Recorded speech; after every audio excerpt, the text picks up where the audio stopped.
শাবান মাস হলো রমাদানের আগমনী বার্তাবাহক মাস। যে মাস আমাদেরকে রমজান মাস যে আসছে সেই বার্তা দিয়ে দেয়। এই মাসে নবী করিম সাল্লাল্লাহু আলাইহি ওয়াসাল্লাম কি কাজ করতেন, সালাফ এবং পূর্বসূরীরা কি কাজ করতেন, কি আমল করতেন, একজন ইমানদার সেটাকে খুঁজে বের করার চেষ্টা করবে।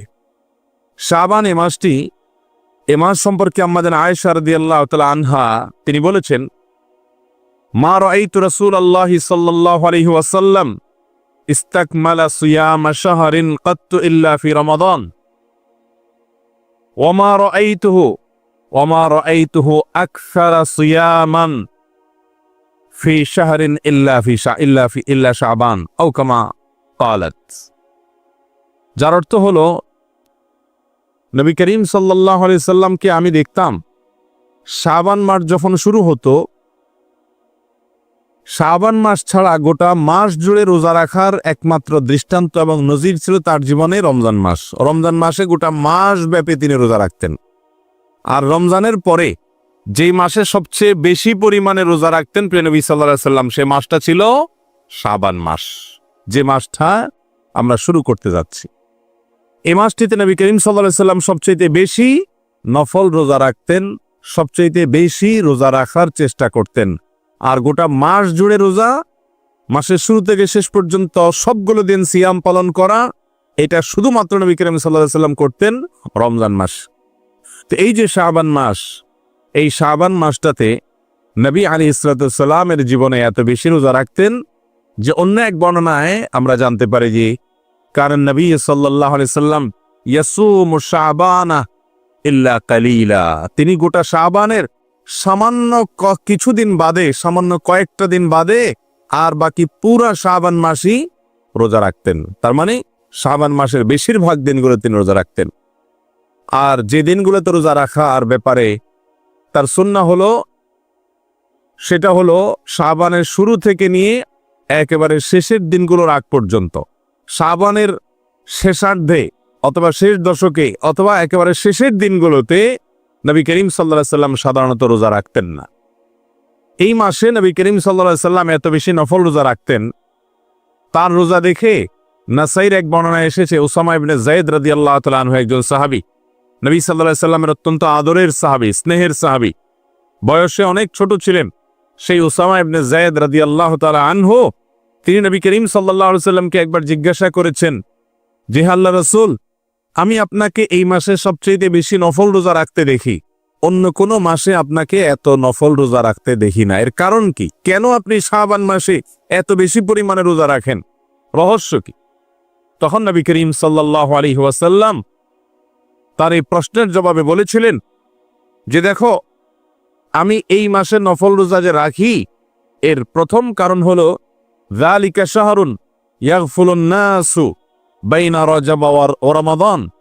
শাবান এমন একটা মাস যে মাসের দুই পাশে দুইটা গুরুত্বপূর্ণ মাস, মাঝখানে এই মাসটাতে মানুষ গাফলতিতে বসে থাকে, অলসতা করে, ইবাদত বন্দেগী করে না।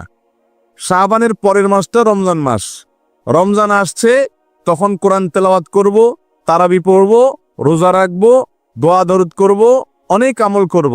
এই আশায় শাবান মাসে আর তেমন কিছু করা হয় না, যে রমজান তো আসছেই, আমলের মাস, তখন তো করবই। এই জন্য শাবান মাসে মানুষ অলস থাকে। আবার শাবানের আগের মাসটা হলো রজব মাস, সেই রজব মাসে সম্মানিত 4 মাস হওয়ার কারণে এই মাসে পাপাচার থেকে বেঁচে থাকা ইমানদারের কাজ। যদিও আমাদের সমাজে আজকাল রজব মাস বা সম্মানিত যে 4টা মাস, সে মাসগুলা কখন আসে আর কখন যায় সে বিষয়ে আমাদের বেশিরভাগ মানুষের তেমন কোনো খোঁজ খবর থাকে না। তো এই শাবান মাস, এই মাসটিতে প্রিয় নবী সাল্লাল্লাহু আলাইহি সাল্লাম বেশি রোজা রাখতেন কেন?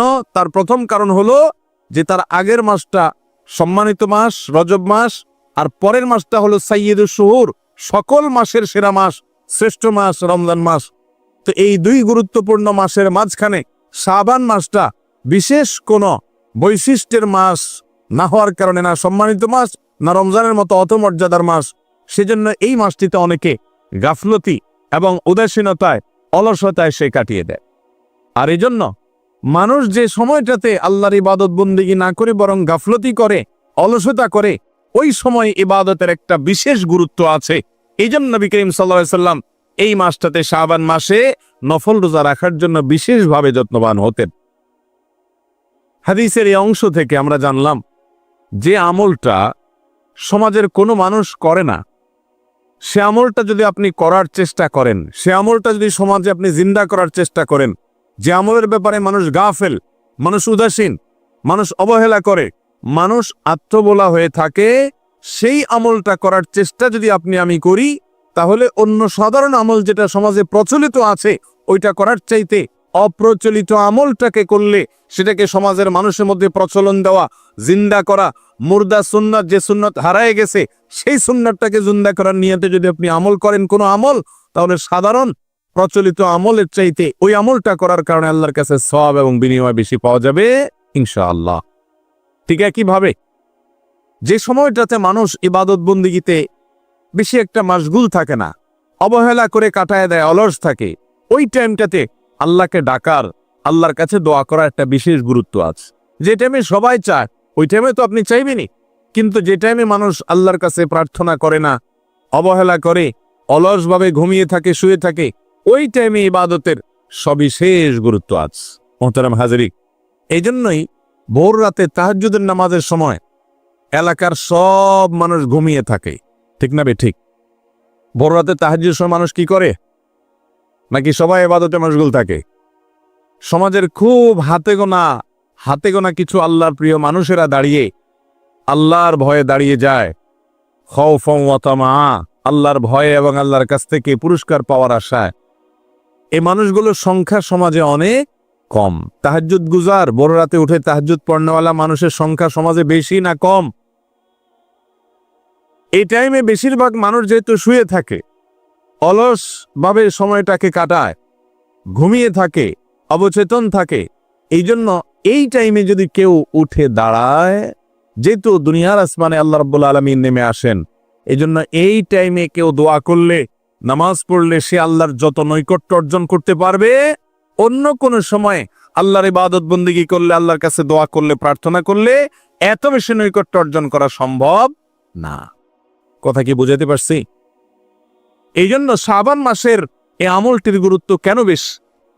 কারণ এই মাসে মানুষ সাধারণত গাফেল থাকে, আর গাফেল থাকা মাসটাতে আপনার আমার প্রিয় নবী সাল্লাল্লাহু আলাইহি সাল্লামের সিরাত ছিল, তার জীবনী, তার জীবন আদর্শ ছিল যে তিনি এই মাসে নফল রোজা বেশি রাখতেন, যেহেতু মানুষ অবহেলা করে।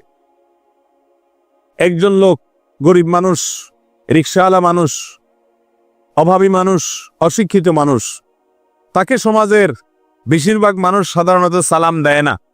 মসজিদের ইমাম সাহেবকে সবাই সালাম দেয়, খতিব সাহেবকে সবাই সালাম দেয়, নেতা সাহেবকে সবাই সালাম দেয়, মুরব্বী সাহেবকে সবাই সালাম দেয়, কিন্তু এই বেচারা রিকশাওয়ালাকে, গরিব মানুষকে, দিনমজুরকে, খেটে খাওয়া মানুষটাকে বেশিরভাগ মানুষ সালাম দেয় না। আপনি যদি সেজন্য ওই লোকটাকে আরো বেশি করে গিয়ে সালাম দেন, শ্রদ্ধা প্রদর্শন করেন, মহব্বত প্রদর্শন করেন, তাহলে এই যে অবহেলিত একজন মানুষকে গুরুত্ব দেওয়ার কারণে আপনি সাধারণ মানুষকে সালাম দিলে যে সওয়াব পেতেন, এই লোকটাকে সালাম দিলে তার চাইতে বেশি সওয়াব পাবেন ইনশাআল্লাহ। কথা কি বুঝাতে পারছি? এই জন্য আমাদের নবী করিম সাল্লাল্লাহু আলাইহি সাল্লাম শাবান মাসে বেশি বেশি নফল রোজা রাখার চেষ্টা করতেন। ভাইরা আমার, আমরা যারা এই মজলিসে আছি প্রত্যেকে নিজেকে একবার জিজ্ঞাসা করি, শাবান মাস আমাদের প্রত্যেকের জীবনে এসেছে, আল্লাহ হায়াতে বাঁচা রাখলে আবারও আসবে। কারোর জীবনে 20 বার, 30 বার, 40 বার, এক একজনের জীবনে এক এক সংখ্যক বার এসেছে। যার হায়াত যত বছর, যার বয়স যত বছর, তার জীবনে এই মাসটা বছরে ততবার এসেছে, ঠিক না বে ঠিক? শাবান মাসে গোটা মাসের বেশিরভাগ দিন, অথবা অন্তত 10-15 দিন, অথবা কিছুদিন এই মাসে নফল রোজার মাস হিসাবে আপনি আমি রোজা রাখার চেষ্টা করেছি। এমন মানুষ কতজন আছি আমরা? অনেক বেশি না কম? কম। হয়তো হাত তুললে বললে 1-2টা হাত তোলাও কঠিন হয়ে যাবে, কারণ আমরা জানিও না, আলোচনাও নাই সমাজে। রমজানের পরে নফল রোজার জন্য সবচেয়ে শ্রেষ্ঠ মাস হলো এই শাবান মাস, সবচেয়ে আদর্শ মাস, নফল রোজার আদর্শ মাস, নফল রোজার শ্রেষ্ঠ মাস হলো কোন মাস? এই শাবান মাস। যদিও আরেকটি হাদিস পাওয়া যায়, যে হাদিসটি বর্ণিত হয়েছে নবী করিম সাল্লাল্লাহু আলাইহি সাল্লাম থেকে, সে হাদিস থেকে জানা যায় যে নফল রোজার ব্যাপারে নবী সাল্লাল্লাহু আলাইহি সাল্লাম বলেছেন, আফদালুস সিয়ামি বা'দা রমাদান শাহরুল্লাহিল মুহাররম। রমজানের পরে আল্লাহর কাছে সবচেয়ে উত্তম যে মাসের রোজা, যে মাসের সিয়াম, সেটা হলো মুহররম মাসের সিয়াম। কোন মাসের সিয়াম? মুহররম মাসের সিয়াম। এই মাসের সিয়ামটা আল্লাহর কাছে রমজানের পরে সবচাইতে শ্রেষ্ঠ এবং মর্যাদাপূর্ণ। মোহতারাম হাজরিন, এই জন্য মুহাদ্দিসিন ইকরাম এই দুই হাদিসের মধ্যে সমন্বয় দিয়ে বলেছেন যে এক হাদিস থেকে বোঝা যায় বা অনেকগুলো হাদিস থেকে বোঝা যায় শাবান মাসটা হলো নফল রোজার জন্য আদর্শ মাস।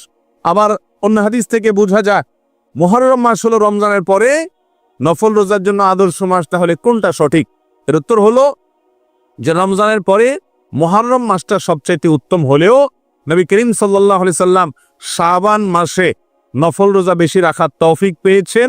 এটা তৃতীয় গুরুত্বপূর্ণ নফল রোজা বা রোজার মাস।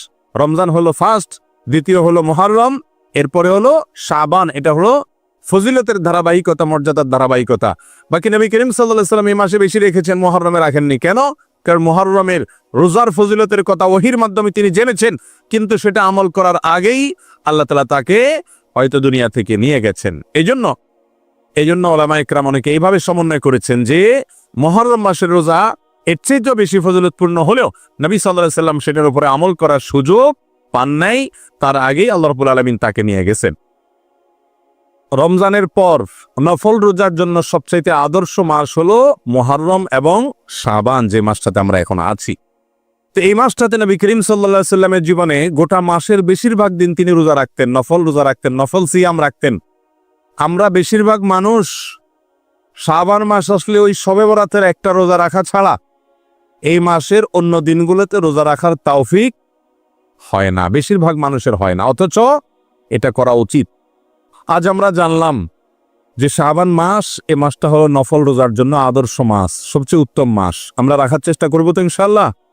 আল্লাহ তাআলা আমাদের আমলের তৌফিক দান করুন। নবী সাল্লাল্লাহু আলাইহি সাল্লামকে জিজ্ঞাসা করেছেন, হে আল্লাহর রাসূল, শাবান মাস শুরু হলে আপনি যত নফল সিয়াম রাখেন অন্য কোন মাসে এত নফল সিয়াম রাখেন না, কারণ কি? নবী করিম সাল্লাল্লাহু আলাইহি সাল্লাম তখন দুটি কারণ বলেছেন। কয়টি কারণ বলেছেন? নাম্বার 1, ক্বালা যাকা শাহরুন ইয়াগফুলুন নাসু বাইনা রাজাব ওয়া রমাদান। তিনি বললেন যে আমি এই মাসে নফল রোজা বেশি রাখি, তার প্রথম কারণ হলো এই শাবান মাসের পরের মাসটা কোন মাস? রমাদান। আর শাবান মাসের আগের মাসটা কোনটা? রজব। তাহলে শাবান মাসের একদিকে আছে সম্মানিত 4 মাসের একটা রজব, আর শাবান মাসের শেষের দিকে আছে বছরের শ্রেষ্ঠ মাস রমাদান। তাহলে একদিকে রমজান মাস, আরেকদিকে রজব মাস। একটা হলো বছরের শ্রেষ্ঠ মাস, আরেকটা হলো সম্মানিত 4 মাসের এক মাস। তো রজব মাসের প্রতি মানুষ সম্মান প্রদর্শন করে, ইমানদাররা যেহেতু আল্লাহ সম্মান দিয়েছেন। আর রমাদান তো শ্রেষ্ঠ মাস, মানুষ ইবাদত বন্দেগী করার চেষ্টা করে। মাঝে পড়ে এই শাবান মাসটায় মানুষ অবহেলা করে কাটায় দেয় যে ঠিক আছে, সব তো আমল রমজান আসলে করবই, কোরআন তেলাওয়াত তো শুরু করবই, তাহাজ্জুদ তেলাওয়াত তো করব, দোয়া দুরূদ তো করবই, সিয়াম পালন তো রমজান আসলে করবই, দান সাদকা তো রমজান আসলে দেবই। এই মাসটাতে আর কিছু করা হয় না, ওই রমজানের জন্য বসে থাকে। আর এদিকে রজবে একটু মর্যাদা দেয়। এই মাসটা না সম্মানিত মাস, আবার না রমাদান মাস। এই জন্য এই মাসে মানুষ অবহেলায় সময় কাটায়, উদাসীন থাকে, বিশেষভাবে আমল ইবাদতে মগ্ন হয় না। এই জন্য নবী সাল্লাল্লাহু আলাইহি সাল্লাম বলেছেন, আমি এই টাইমে বেশি করে নফল রোজা রাখি। কারণ যেই সময়টাতে মানুষ গাফেল থাকে, উদাসীন থাকে, কেউ ইবাদত করে না, ওই সময়টাতে ইবাদতের আলাদা তাৎপর্য আছে, আলাদা গুরুত্ব আছে। একজন চেয়ারম্যান সাহেবকে সবাই দেখলে সালাম দেয়, মেম্বার সাহেবকে দেখলে সবাই সালাম দেয়, মসজিদের ইমাম সাহেবকে দেখলে সবাই সালাম দেয়, কিন্তু একজন রিকশাওয়ালা বেচারা, তাকে কেউ সালাম দেয় না। যে যাত্রী আসে তার রিকশায় উঠে, সেও বলে যাবেন নাকি, ঠিক করে চলে যায়, একটা সালাম দেয় না। যাওয়ার সময় একটা সালাম দেয় না, রাস্তার লোকেরাও সালাম দেয় না। আপনি চিন্তা করলেন এই রিকশাওয়ালা মুরব্বী বা রিকশাওয়ালা ভাই বা চাচা, এই লোকটাকে কেউ সালাম দেয় না, আপনি শুধুমাত্র এই লোকটাকে সালাম যেহেতু কেউ দেয় না, সেজন্য আপনি সালাম দিয়ে এটাকে জিন্দা করতে চাচ্ছেন, সেজন্য গিয়ে তাকে লম্বা করে একটা সালাম দিলেন, একটু মুসাফা করে আসলেন। শুধুমাত্র এই জায়গায় নবীজির সুন্নতের আমল নাই, সালাম নাই, আপনি সেটাকে জিন্দা করার জন্য যেটা কেউ করে না সেটা আপনি করার চেষ্টা করলেন।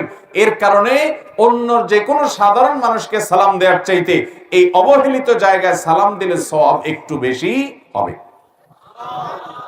ভোর রাতে সবাই ঘুমিয়ে থাকে, সবাই অলসভাবে সময় কাটায়, আল্লাহর যে বান্দারা এই টাইমে উঠে তাহাজ্জুদের নামাজে দাঁড়িয়ে যায়, চোখের পানি ফেলে আল্লাহর কাছে দোয়া করে, তার সে দোয়া, তার সে ইবাদত, তার সে রোনাজারি, তার যে কান্নাকাটি, তার সে ভালো কাজ, যেহেতু সবাই নাক টেনে ঘুমায়, অলসভাবে ঘুমে থাকে, এই সময় সে ইবাদত করে, এই জন্য ওই সময়ের ঘুমটা আল্লাহ রাব্বুল আলামিনের কাছে, ওই সময়ের ইবাদতটা, নেক আমলটা আল্লাহ রাব্বুল আলামিনের কাছে অন্য সময় যখন সবাই ইবাদত করে ওই টাইমের চাইতে সবাই অবহেলিত থাকে, ওই টাইমের ইবাদতের গুরুত্ব অনেক বেশি।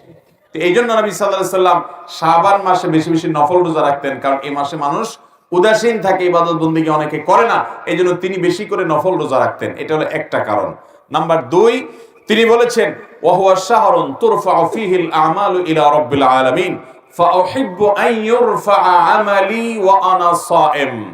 নবীজি সাল্লাল্লাহু আলাইহি সাল্লাম বলেছেন এই মাসে, শাবান মাসের একটা বিশেষ তাৎপর্যের দিক হলো যে বান্দার সারা বছরের আমলনামা, সে কি ভালো কাজ করেছে, মন্দ কাজ করেছে, কয়টা গুনাহ করেছে, কয়টা ভালো কাজ করেছে, সমস্ত আমলনামা সমূহ, সারা বছরের আমলনামা আল্লাহর ফেরেশতারা আল্লাহর কাছে পেশ করে। সবার আমলনামা শাবান মাসে পেশ হয়। যেহেতু শাবান মাসে আল্লাহর সামনে উপস্থাপন করে ফেরেশতারা, নবী করিম সাল্লাল্লাহু আলাইহি সাল্লাম বলেছেন আমি চাই আমার আমলনামা যখন আল্লাহর সামনে উপস্থাপন করা হয় ওই সময়টাতে আমি যেন রোজাদার থাকতে পারি। এই জন্য এই মাসে আমি বেশি রোজা রাখি। যদি আমি রোজা অবস্থায়, সিয়াম অবস্থায় আমার আমলনামাটা আল্লাহর দরবারে পেশ হয় তো আমার কাছে এটা ভালো লাগবে। একজন কোন কোম্পানিতে চাকরি করেন, কোন কলকারখানায় চাকরি করেন, কোন প্রতিষ্ঠানে কাজ করেন, তিনি কাজ করেন এমনিতে, হঠাৎ করে খুব সিরিয়াস মোডে তিনি কাজ করছেন, খুব ভালো করে কাজ করছেন মনোযোগ দিয়ে, এর মধ্যে তার মালিক এসে পেছন থেকে দেখে ফেলছে। তো আপনি এমনিতে অন্য সময় কাজ করেন, কিন্তু আপনার মালিক যখন এসেছে ইনভেস্টিগেশনে, চেক করতে বা ভিজিটিং এ আসছে, ওই টাইমে যদি আপনাকে খুব সিরিয়াস মোডে কাজে দেখে, আপনি যদি জানতে পারেন যে আপনার সিরিয়াস মোডের কাজটা আপনার মালিক দেখেছে, আপনার কাছে একটু ভালো লাগবে না? এই জন্য নবী সাল্লাল্লাহু আলাইহি সাল্লাম বলেছেন আল্লাহ যখন আমার আমলনামা দেখবেন, অর্থাৎ আল্লাহর সামনে যখন আমার আমলনামা পেশ করা হবে, ওই টাইমটাতে আমি রোজাদার থাকলে সেটা আমার কাছে ভালো লাগে, এই জন্য আমি এই মাসে রোজা রাখি। তাহলে নবী করিম সাল্লাল্লাহু আলাইহি সাল্লাম শাবান মাসে বেশি বেশি কোন আমল করতেন? রোজা রাখতেন। কত বেশি রোজা রাখতেন জানেন?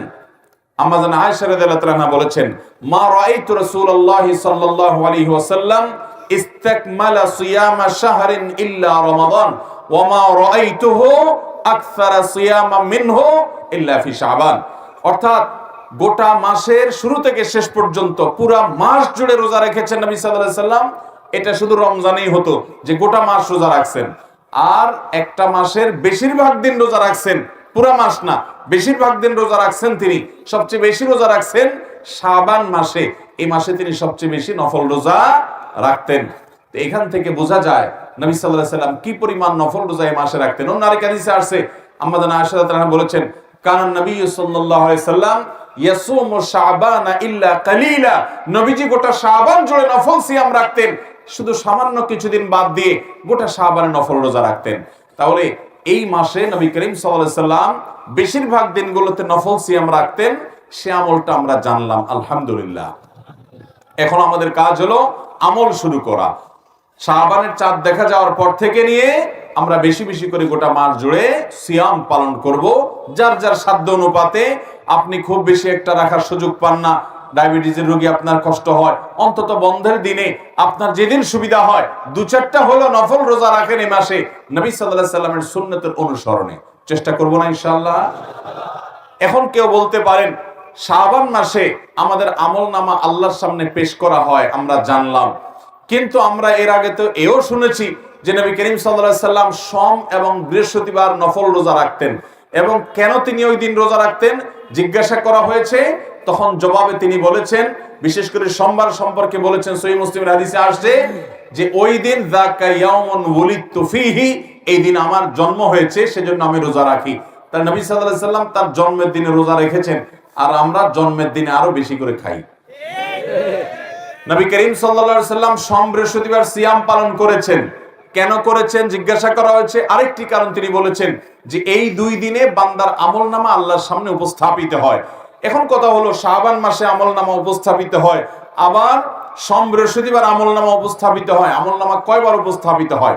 এর উত্তর হলো, আমাদের আমলনামা, আমাদের সমস্ত ভালো কাজ, ভাইরা আমার, এমন একটা ভালো কাজ কিংবা এমন কোন মন্দ কাজ নাই যেটা আল্লাহ রাব্বুল আলামিন ফেরেশতারা লিপিবদ্ধ করেন না, যেটা রেকর্ড হয় না, যেটার হয় পুরস্কার নয় তিরস্কারের মুখোমুখি আমাদেরকে হতে হবে না।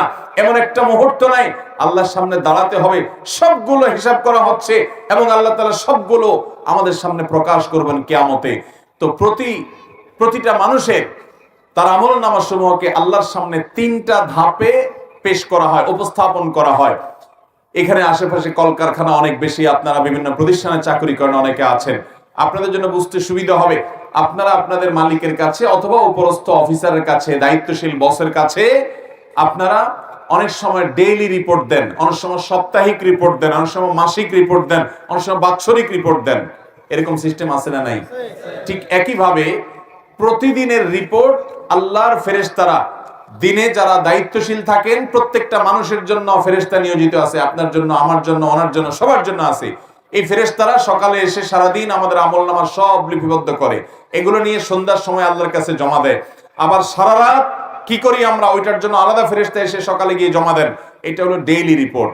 আর সোমবার বৃহস্পতিবার রিপোর্ট দেন, এটা হলো সাপ্তাহিক রিপোর্ট। আর আমাদের সারা বছরের আমলনামা জমা দেওয়া হয় শাবান মাসে, এটা হলো আমাদের বাৎসরিক রিপোর্ট। তাহলে রিপোর্ট মোট কয়বার জমা দেওয়া হয়? একবার হলো দৈনিক, আরেকটা হলো সাপ্তাহিক, আরেকটা হলো বাৎসরিক। আল্লাহর কাছে আমাদের আমলনামার হিসাব দেওয়া হয়। ভাইরা আমার, আমরা কয়জন মানুষ খবর রাখি যে আমি আজকে সারা দিনে যা করেছি সন্ধ্যার আগে আগে জায়গা মতো সব জমা হয়ে গেছে। যদি ভালো কিছু করে থাকি তার পুরস্কার যেমন দাঁড়িয়ে গেছে, মন্দ কিছু যদি করে থাকি তার তিরস্কারের ব্যবস্থাও হয়ে গেছে।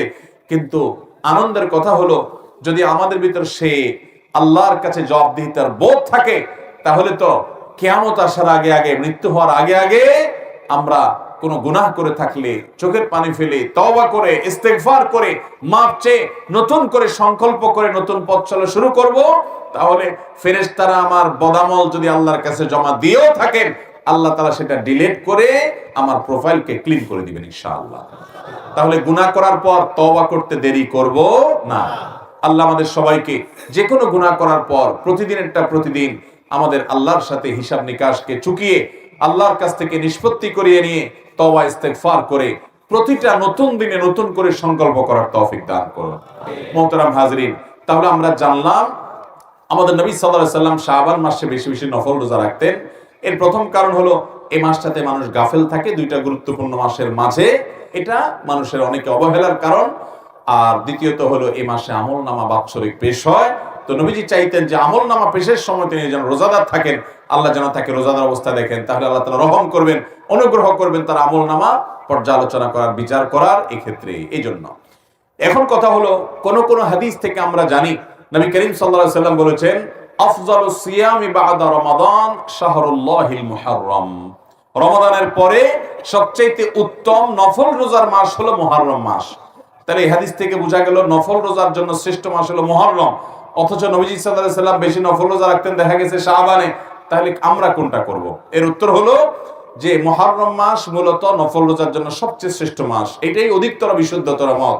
তবে ওই মাসের পরে শাবানটাও নফল রোজার জন্য আদর্শ মাস। অতএব শাবানে এবং মুহররমে এই দোনো মাসে বেশি বেশি নফল রোজা রাখার চেষ্টা করতে হবে। আল্লাহ আমাদের সবাইকে তৌফিক দান করুন। তাহলে শাবান উপলক্ষে একটা কর্মসূচি আমরা পেয়ে গেলাম, সেটা হলো বেশি বেশি নফল রোজা। এখন কথা হলো, শাবানে এত বেশি নফল রোজা নবীজি কেন রাখতেন? দুইটা কারণ তো আমরা জানলাম। তো এইটা অবহেলার মাস, সেজন্য রোজাটাই কেন নবী সাল্লাল্লাহু আলাইহি সাল্লাম রাখতেন? অন্য কোনো নফল আমল তো করতে পারতেন। এর হিকমত আল্লাহ তাআলা ভালো জানেন। তবে অনেক বিশেষজ্ঞ এবং অনেক বিশ্লেষক, ওলামায়ে কেরাম, ইসলামিক স্কলারগণ এক দুইটা বিশেষ কারণ, রহস্য, হিকমত উল্লেখ করেছেন। সেটা হলো, রমাদান মাসে আমাদেরকে 30 দিন রোজা রাখতে হবে। আল্লাহ তাআলা ফরজ করেছেন প্রাপ্তবয়স্ক সকল ইমানদার নারী পুরুষ সুস্থ মানুষদের জন্য। তো সেই রমজান মাসে যদি আমাদের রোজা রাখা লাগে, শাবান মাস থেকে যদি আমরা 2, 4, 10টা 20টা নফল রোজা রাখা শুরু করি, তাহলে রমজানের রোজা রাখাটা সহজ হবে। আগে থেকে অভ্যাসটা হবে, ওয়ার্ম আপ হবে, রিহার্সেল হবে, প্রস্তুতি নেওয়া হবে।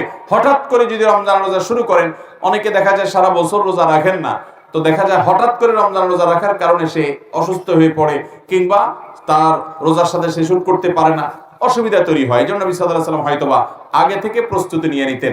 5 ওয়াক্ত নামাজের আগে, অনেক নামাজের আগে সুন্নত নামাজ আছে না নাই? জোহরের আগে সুন্নত নামাজ আছে না নাই? ফজরের আগে সুন্নত আছে না নাই? আবার কোন কোন নামাজের পরেও কি আছে? সুন্নত। ফরজ ভার্সনের ইবাদতের আগেও সুন্নত থাকে, পরেও সুন্নত।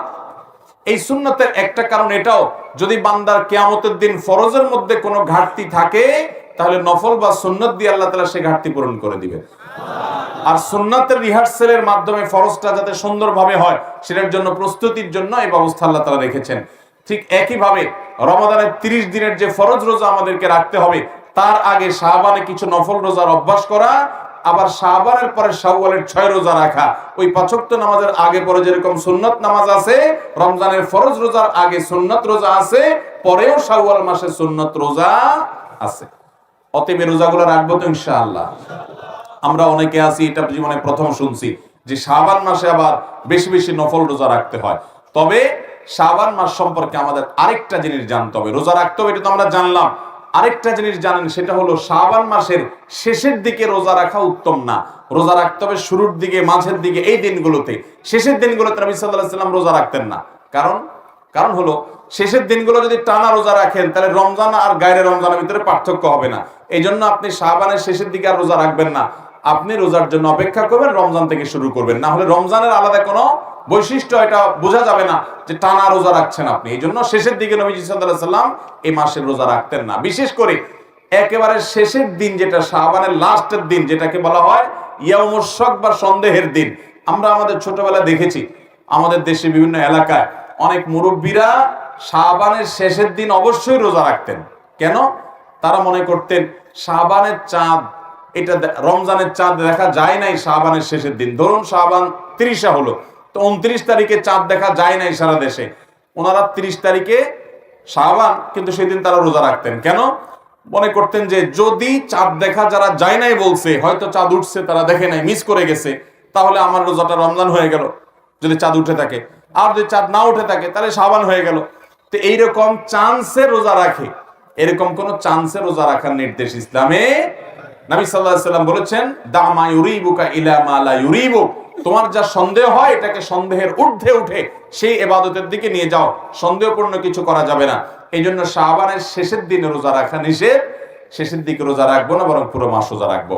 শাবান উপলক্ষে তৃতীয় কথা হলো, আম্মা জান আয়েশা রাদিয়াল্লাহু তাআলা আনহা, তিনি সারা বছরের যে তার ফরজ রোজা, ভাঙতি রোজা ছিল, মহিলা মানুষ হওয়ার কারণে রমজানে তার যে ভাঙতি রোজা থাকতো, সেগুলো সারা বছর তিনি রাখতে পারতেন না। কেন রাখতে পারতেন না? কারণ একদিকে সোমবার, বৃহস্পতিবার, আইয়াম বীজের রোজা এগুলো নবীজি রাখতেন, তিনিও রাখতেন।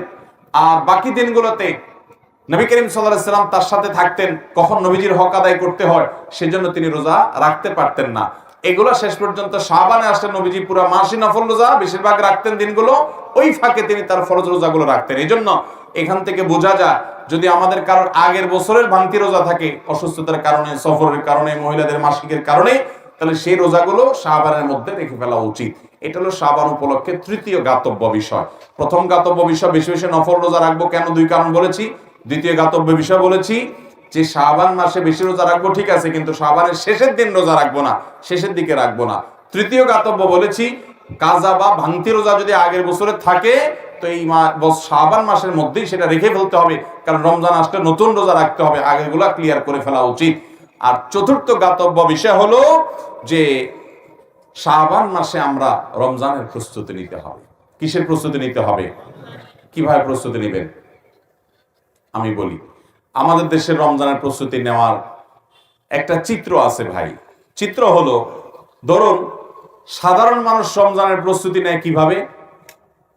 রমজানের আগে দেখবেন, শাবানের বিশেষ করে শেষের দিনগুলোতে দেখবেন যে বাজার থেকে তেল, চিনি, সয়াবিন, ভুসি, ছোলা, খেজুর এগুলো কিনতে কিনতে মানুষ কাহিল হয়ে যায়। কারণ রমজান আসতেছে। কারণ কি? রমজান আসছে, তার প্রস্তুতি হিসাবে ছোলা, চিনি, বেগুন, বেসম আর তেল, খেজুর এগুলা কিনতে কিনতে আমরা কাহিল। আমাদের কেনার স্টাইল দেখে মনে হয় যে একটা খানার মাস আসতেছে।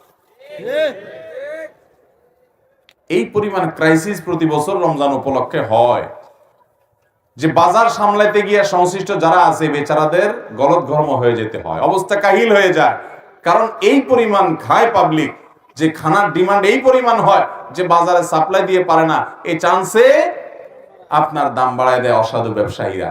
অথচ রোজার মাসে আল্লাহ তাআলা দিনের বেলা পুরোটাই খানা বন্ধ করে দিয়েছেন। অন্য সমস্যাতে এই সময় খানা আরো কম হওয়ার কথা, কিন্তু আমরা এসা খানা খাই। আবার এই বেশি খানা খাওয়ার জন্য একটা জাল হাদিস বানায় নিয়েছে। সেটা কি? রমজানে খানার কোনো হিসাব নাই। শুনছেন নি আপনারা এই হাদিস? রমজানে খানার নাকি হিসাব নাই। আরে ভাই, রমজানে খানার হিসাব আরো বেশি দেওয়া লাগবে, কারণ ইবাদতের মাস। তুমি বিনা হিসাবে খাইলা, রমজান মাসে দুপুরবেলা খাইলা, যে খানার হিসাব নাই, মুগুর একটাও নিচে পড়বে? ভাইরা আমার, রমজানের প্রস্তুতি দুঃখজনক। আমরা আম জনতার প্রস্তুতি হলো বাজার করে আমরা রমজানের প্রস্তুতি নেই। আর দোকানদারদের প্রস্তুতি কি? বিশেষ করে মুদি দোকানদারদের প্রস্তুতি হলো রমজান আসছে, চিনির বস্তা, সোলার বস্তা যা আছে এগুলো সব দূরে সরে আউট কর, নাই কিচ্ছু নাই, এরপর দাম বাড়ায় তারপর বিক্রি করবো। তাহলে মাল গুদামজাত করা এটা হলো অনেক ব্যবসা, অসাধু ব্যবসায়ীদের রমজানের প্রস্তুতি। আর মাল কিনতে কিনতে কাহিল হওয়া এটা হলো আমাদের রমজানের প্রস্তুতি। আর মিডিয়াগুলো, টেলিভিশন চ্যানেলগুলো, বিভিন্ন যারা এই টাইপের এই জগতে আছে তাদের প্রস্তুতি হলো তারা ঈদের সিনেমা, ঈদের নাটক কোনটা বাইর করবে না করবে, এগুলো তাদের রমজানের প্রস্তুতি। আর রাজনৈতিক দল যারা করেন, সব রাজনৈতিক দলগুলা তাদের প্রস্তুতি হলো রমজান মাস আসছে, রাজনীতি তো এই মাসে খুব একটা করে জুত করে পাওয়া যাবে না, সমাবেশ মিছিল কিছু জমবে না, তো ইফতার পার্টির নামে রাজনীতি করার জন্য ছক আঁকা শুরু করে। কোন দিন কাদের ইফতার পার্টি, কোনটা এতিমদের সাথে, কোন দিন গরিবদের সাথে, কোন দিন তমুকদের সাথে, কোন দিন অমুকদের সাথে, এই কাহিনী তালবাহানা করে টুপিটা বা মাথায় দিয়ে রমজানে কোন দিন ইফতার পার্টির নামে রাজনীতি করবে, সেই ধান্দা তাদের হলো রমজানের প্রস্তুতি। এগুলো একটাও কি রমজানের সঠিক প্রস্তুতি? রমজানের প্রস্তুতি হবে যে আমি রমজানে যাতে ইবাদত বন্দেগী করতে পারি, সেজন্য আগে ভাগে সমস্ত ঝামেলা শেষ করে ফেলবো। ঈদের জন্য শেষ দশক আমি ইবাদত করতে পারি না ঈদের কেনাকাটার জন্য, এই জন্য সব ঝামেলা আগে সেরে ফেলবো, এবং রমজানে আমি এই টাইমে ইবাদত করব, ওই টাইমে কোরআন তেলাওয়াত করব। অনেক ভাইরা আছেন কষ্টের পরিশ্রম করেন, কষ্টের কাজ করেন, পরিশ্রমের কাজ করেন। রমজানে আমি পরিশ্রমের কাজ করতে গেলে রোজা রাখতে পারি না, তাহলে এই মাসে একটু বেশি পরিশ্রম করে টাকা কামাই করে নিব, যাতে রমজান মাসটা কাজ না করেও চলা যায়, আমি যাতে রোজা রাখতে পারি। এগুলো হলো রমজানের প্রস্তুতি। আল্লাহ তাআলা আমাদের সবাইকে রমজানের সঠিক প্রস্তুতি গ্রহণ করার তৌফিক দান করুন। তাহলে শাবান উপলক্ষে চতুর্থ জ্ঞাতব্য বিষয় হলো আমাদেরকে রমজানের জন্য সঠিক প্রস্তুতি নিতে হবে। ভাইরা আমার, আমরা অনেকে গত রমাদানে অনেক মানুষকে দেখেছি তারা মাটির উপরে ছিলেন, আমাদের সাথে চলাফেরা করেছেন, এই রমাদানে তারা মাটির নিচে চলে গেছেন। আছে না নাই? আমার আব্বা জান রহমতুল্লাহ আলাই গত রমাদানে ক্যান্সারে আক্রান্ত ছিলেন। রমজানের শেষ দশক তিনি ইতিকাফে বসেছেন। আমার বুঝ জ্ঞান হয়েছে থেকে নিয়ে ছোটবেলা থেকে আমার মনে পড়ে না যে রমজানের শেষ 10 দিন আমার বাবাকে আমি কোনোদিন ঘুমাইতে দেখছি, কোনোদিন মনে পড়ে না। সারা জীবন আল্লাহর বান্দা চায়ের একটা ফ্লাস্ক সাথে নিয়ে ইবাদত বন্দেগী, জিকির, আজকার, আর যে মসজিদে কেউ ইতিকাফে বসে না ওই মসজিদে লোকজন নিয়ে ইতিকাফে বসা। গত রমজানে ক্যান্সারে ভয়াবহ অবস্থা, ডাক্তাররা রীতিমতো তার বেঁচে থাকার কোনো সম্ভাবনা নাই সেরকম একটা আভাস ডাক্তাররা অনেক আগে থেকে পেয়ে গেছেন, অথচ তিনি ওই অবস্থা শেষ দশক পুরাটা ইতিকাফ করেছেন। আর এই রমজান এখনো আর বেশি দিন বাকি নেই, আমার আব্বা জান রহমতুল্লাহ আলাই তিনি কবরবাসী হয়ে গেছেন, এই রমজান আর তিনি পাবেন না। তো আমরা অনেকে এখানে আছি যারা হয়তো এই রমজানটা আল্লাহ চাহেন তো হয়তো আমরা পাবো, কিন্তু এরপরে আরেকটা রমজান হয়তো আমরা পাবো না। একটা রমজান মানুষকে আল্লাহর কাছ থেকে তার সমস্ত গুনাহ মাফ করিয়ে, তার পুরো প্রোফাইলকে ক্লিন করে, পরিষ্কার করে, তার সমস্ত গুনাহগুলোকে ডিলিট করে দিয়ে তার হিসাবের খাতাকে সম্পূর্ণ নতুন, পরিচ্ছন্ন, ঝকঝকে পরিষ্কার করে দিতে পারে। রমজান মাসের তওবা, ইস্তেগফার, রোনাজারি, চোখের পানি, দোয়া, ইবাদত, বন্দেগী, কোরআন তেলাওয়াত, তারাবি, তাহাজ্জুদ, চোখের পানি, তওবা এবং আল্লাহর দিকে ঝুঁকে পড়া, অতএব রমজানকে সেভাবে কাটাবো তো ইনশাআল্লাহ। সেভাবে কাটাইতে হলে এখন থেকে নিয়ত করতে হবে। আমার রমজান ইবাদতের ক্ষেত্রে বাধা কি? ঈদের কেনাকাটা, তাহলে আগে ভাগে এটাকে ক্রস দিয়ে ফেলতে হবে। আমার রমাদান ইবাদতের ক্ষেত্রে বাধা কি? আমার মোবাইল, ফেসবুক, ইউটিউব, তো আগে থেকে এটাকে আনইনস্টল করে ফেলতে হবে। আমি সৌদি আরবে থাকাকালীন সময় আমি দেখেছি বহু আল্লাহর নেককার বান্দা, অনেক যুবককে আমি দেখেছি, অনেক ইয়াংকে আমি দেখেছি রমাদান এর আগে মোবাইল থেকে ফেসবুক, হোয়াটসঅ্যাপ সহ সকল অ্যাপ যেগুলো তাকে এঙ্গেজ করে রাখে, যেগুলো নেশা থেকে সে বের হতে পারে না, আল্লাহকে খুশি করবার জন্য, রমাদানে কোরআন খতম দেওয়ার জন্য, রমাদানে আমল করার জন্য, রমাদানে ঘন্টাকে ঘন্টা হাত তুলে চোখের পানি ফেলে দোয়া করবার জন্য, সেজদায় দোয়া করবার জন্য তাদের মোবাইল থেকে সমস্ত অ্যাপগুলো ডিলিট করে এগুলো থেকে সে পরিচ্ছন্ন হয়ে যায়। বন্ধু বান্ধবদেরকে বলে দেয় যে রমজান মাসে কোনো যোগাযোগ নাই, এই মাস আল্লাহর সাথে আমি কথা বলবো। আল্লাহ তাআলা আমাদেরকে সেভাবে রমজান কাটাবার তৌফিক দান করুন। নিয়ত করবো তো ইনশাআল্লাহ। এখন থেকে প্ল্যান করতে হবে, হুট করে করলে তখন হবে না। এখন থেকে পরিকল্পনা করতে হবে, আমাকে প্রতিদিন এক পারা পড়লে আমি কোরআন খতম দিতে পারবো, তাহলে কোন সময় পড়বো আমি সেটা বের করতে হবে। এবং কোন কোন জিনিস আমার বাধা, আমার ফেসবুক, আমার ইউটিউব, আমার বন্ধু, আমার বান্ধব, আমার ঈদের কেনাকাটা, আমার আড্ডা, আমার কোনো মজলিস, কোনো কিছু যদি আমার ইবাদতে বাধা হয়, শাবান মাসেই সেটাকে আল্লাহর জন্য কোরবানি করে দিয়ে ওই সমস্ত বদভ্যাসকে ত্যাগ করে তারপরে রমজানের জন্য প্রস্তুতি নিতে হবে। এই শাবান হলো রমজানের প্রস্তুতি নেওয়ার মাস। আল্লাহ আমাদের সবাইকে তৌফিক দান করুন।